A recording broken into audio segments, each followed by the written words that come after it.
James and the Giant Peach, Chapter 6. Sponge! Sponge! Come here at once and look at this. At what? It's a peach, Aunt Spiker was shouting. A what? A peach, right up there on the highest branch. Can't you see it? I think you must be mistaken, my dear Spiker. That miserable tree never has any peaches on it. There's one on it now, Sponge. You look for yourself.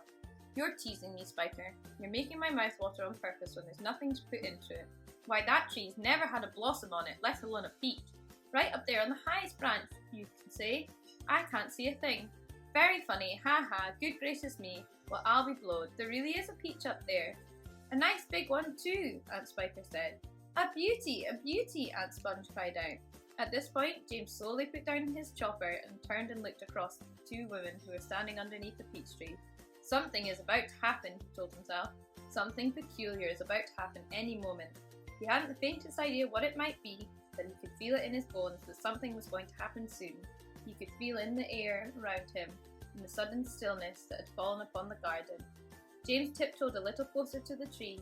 The ants were not talking now, they were just standing there staring at the peach. There was not a sound anywhere, not even a breath of wind, and overhead the sun blazed down upon them out of the deep blue sky. It looks right to me, Aunt Spiker said, breaking the silence. Then why don't we eat it? Aunt Sponge suggested, licking her thick lips. We can have half each.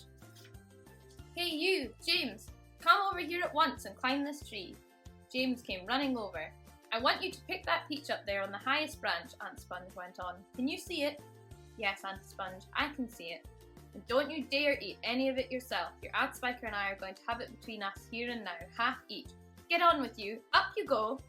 James crossed over to the tree trunk. Stop, Aunt Spiker said quickly. Hold everything! She was staring up into the branches with her mouth wide open and her eyes bulging as though she had seen a ghost. Look, she said. Look, Sponge, look! What's the matter with you? Aunt Sponge demanded. It's growing, Aunt Spiker cried. It's getting bigger and bigger and bigger. What is? The peach, of course. You're joking. Well, look for yourself. But my dear Spiker, that's perfectly ridiculous. That's impossible. That's... Now wait just a minute. No, that can't be right. No, yes. Great Scott! The thing really is growing. It's nearly twice as big already, Aunt Spiker shouted. It can't be true. It is true. It must be a miracle. Watch it! Watch it! I am watching it!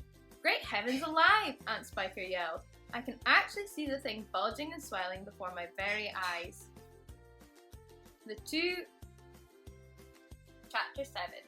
The two women and the small boy stood absolutely still on the grass underneath the tree, gazing up at this extraordinary fruit. James's little face was glowing with excitement. His eyes were as big and bright as two stars. You could see the peach swelling larger and larger, as clearly as if it were a balloon being blown up. In half a minute, it was the size of a melon. In another half minute, it was twice as big again.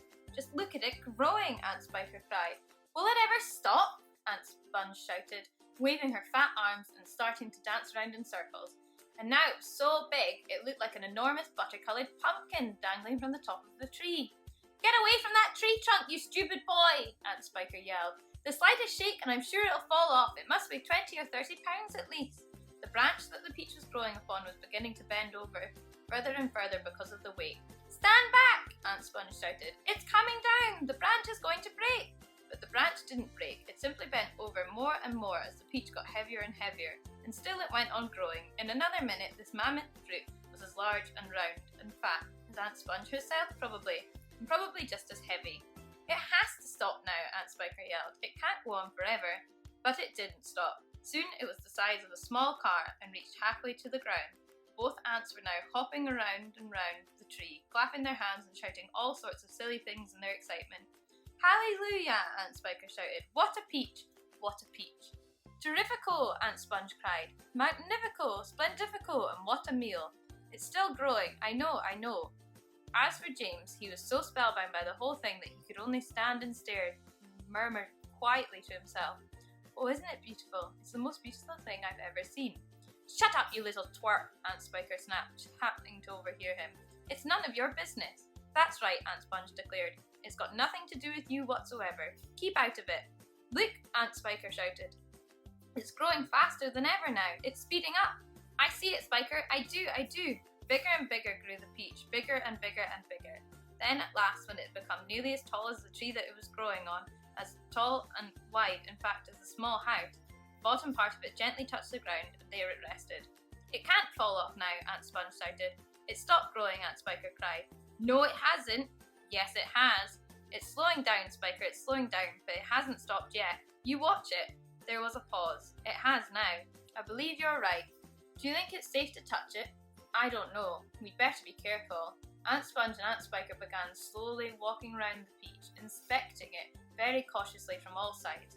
They were a couple of hunters who just shot an elephant and were not quite sure whether it was dead or alive, and the massive round fruit towered over them so high that they looked like midgets from another world beside it.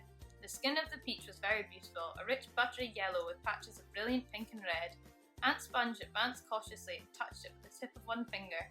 "It's right!" she cried. "It's just perfect. Now look here, Spiker, why don't we go and get a shovel right away and dig out a great big chunk of it for me and you to eat?" "No," Aunt Spiker said, "not yet." "Why ever not?" "Because I say so." "But I can't wait to eat some," Aunt Sponge cried out. She was watering at the mouth now, and a thin trickle of spit was running down one side of her chin. "My dear Sponge," Aunt Spiker said slowly, winking at her sister and smiling a sly, thin-lipped smile. "There's a pile of money to be made out of this, if only we can handle it right. You wait and see."